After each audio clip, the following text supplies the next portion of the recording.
किन्नौर में कल जो घटना घटी, एक आदिवासी महिला पर जो घटना हुई, इसका निषेध आज एक पत्रकार परिषद लेकर किया गया है। और कल यानी कि 18 जनवरी 2025 को सहायक जिलाधिकारी इनके ऑफिस पर आक्रोश मोर्चा निकालकर निषेध किया जा रहा है। और किन्नौर में सभी दुकानें बंद रखें, ऐसा आह्वान इनके समाज से किया गया है। अब देख सकते हैं इनकी एक रिपोर्ट और इन्होंने क्या कहा। 25 रोजी जी काही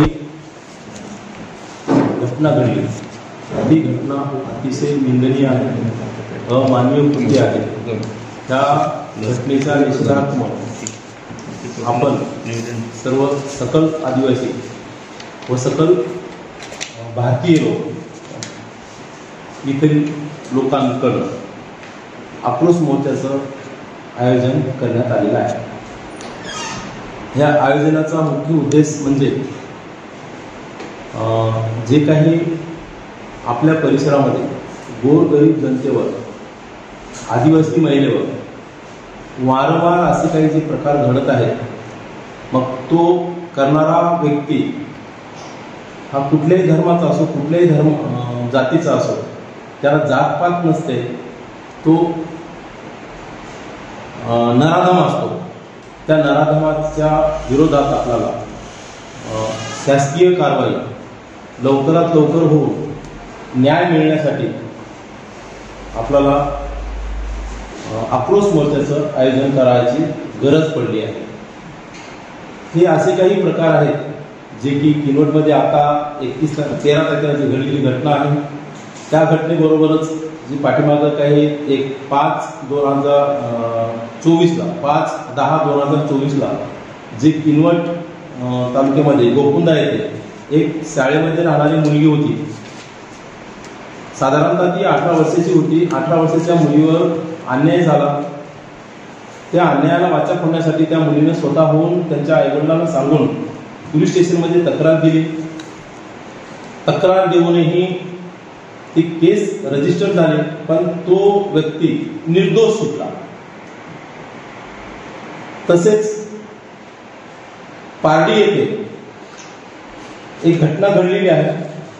शाळेमध्ये मुलगी होती, लहान वयाची होती।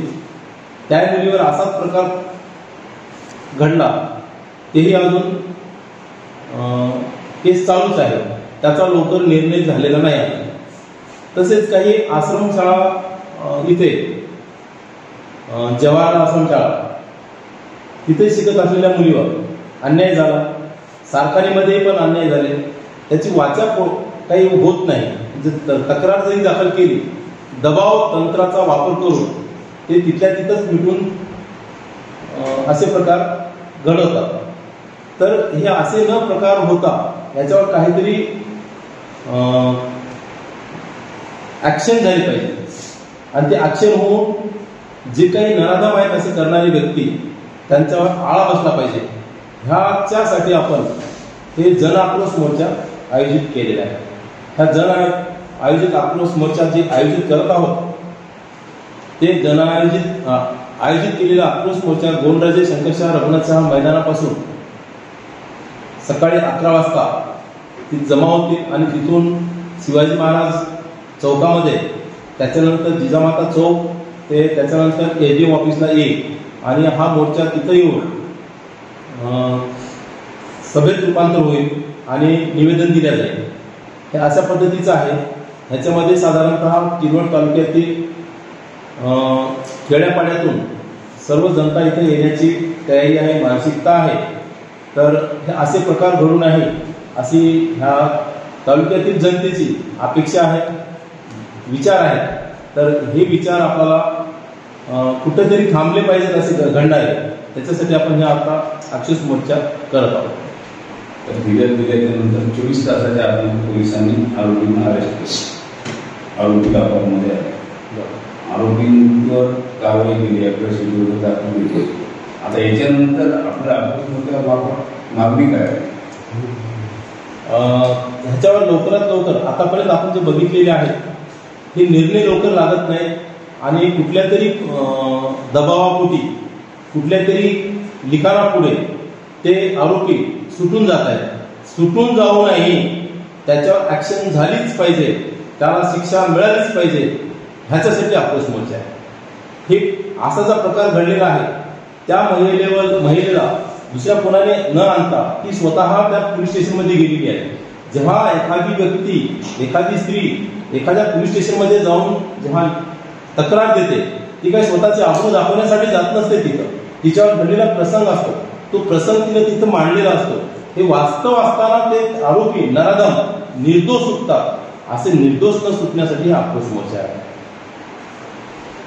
आणि असेच प्रकार पाठीमागे झालेले आहेत, हे प्रकार होऊ नये त्याच्यासाठी हा आक्रोश मोर्चा। 5 घटना घडलेल्या आहेत। ते सिंदखेड पोलीस स्टेशनमध्ये घटना घडलेली आहे, मांडवी पोलीस स्टेशनमध्ये घटना घडलेली आहे आणि किनवट पोलीस स्टेशन अंतर्गत एक घटना घडली आहे। 3 घटना घडलेल्या आहेत। त्याचा कालावधी फक्त 3 महिन्यात आहे। असं वारंवार ह्या सगळ्या घटना आहेत नाही, महिलावरील अन्याय अत्याचारात आहेत, सगळ्या एफआयआरचा डाटा आमच्याकडे आहे। सरपंच साहब, न्यायालयावर दबाव तंत्राचा वापर आहे का?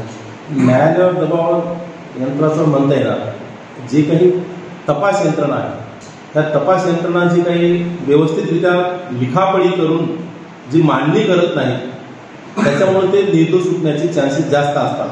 तर ह्या जी काही तपासणी करणारे तपासक असतात, तपासणी अधिकारी, ह्या लोकांनी व्यवस्थितरित्या तपासणी करून जर योग्य न्याय देण्याचा प्रयत्न जर केला तर न्याय प्रक्रियेमध्ये त्यांना सोडण्याचा प्रश्नच येत नाही। आतापर्यंत किती निर्दोष सुटले अशा प्रकरणात काही आहे का आपल्याकडे? 5/10/2024 ची घटना घडलेली आहे गोकुंद्यामधली, ती निर्दोष म्हणता येणार नाही, निर्दोष न्यायालयीन प्रक्रिया आहे, पण तो सुटला आणि आता सध्या तो नोकरीमध्ये आहे। त्याला सस्पेंड करायला पाहिजे होतं, अरेस्ट करायला पाहिजे होतं, त्याच्यावर अट्रॉसिटीचा गुन्हा दाखल केलेला होता। अट्रॉसिटीचा गुन्हा जेव्हा दाखल होतो तेव्हा इथल्या लेवलला त्याला सोडण्याची कुठलीही तरतूद नाही, ते सुप्रीम कोर्टाला सोडायला पाहिजे, पण ते तसं न होता इथल्याच लेवलला त्यांना सोडण्यात आलेलं आहे आणि अटकपूर्व जामीन झालेली आहे। ते असं होऊ नये म्हणजे याचा अर्थ कोर्टाला यांचा काय रोल आहे? कोर्टाने दिले त्याला अंतरिम जामीन जी दिलेली आहे ती कोर्टाचं आहे। तपासणी करणारे तपासणी अधिकारी जे असतात ह्यांची तपासणी व्यवस्थित किंवा योग्य मार्गाने केलेली नसते म्हणून सुटण्याचे चान्सेस। त्याच्यानंतर तुम्ही ज्या दुसरा एक सांगितलं पार्टीचा मुद्दा अंडर ट्रायल चालू आहे त्याची, तो आत्तापर्यंत त्याची जामीन झालेली नाही माझ्या माहितीप्रमाणे, कारण मी ती बातमी लिहिली होती राष्ट्रीय जनजाती आयोग आलं होतं याच्यावर मला वाटतं मला माहीत असेल अंडर ट्रायल चालू आहे। आत्तापर्यंत तो त्याची जामीन नाही त्याला 12 वर्षाच्या पोरीवर जे अत्याचार झाला होता ना पार्टीचा, त्याच्या अंडर ट्रायल आहे त्याचा मला वाटतं हायकोर्टाने सुद्धा त्याची जामीन रिजेक्ट केली, हायकोर्टापर्यंत दिला तो। आणि फिर्याद आल्यानंतर जर तपासामध्ये जर काही राहिलं तर 4 लोकांना अटक केली म्हणतात 24 तासाच्या, त्याला 10 दिवसामध्ये आता करू शकले नाही, का करू शकले नाही? तो सरकारी कर्मचारी असल्यामुळे केवळ हे केलेलं आहे।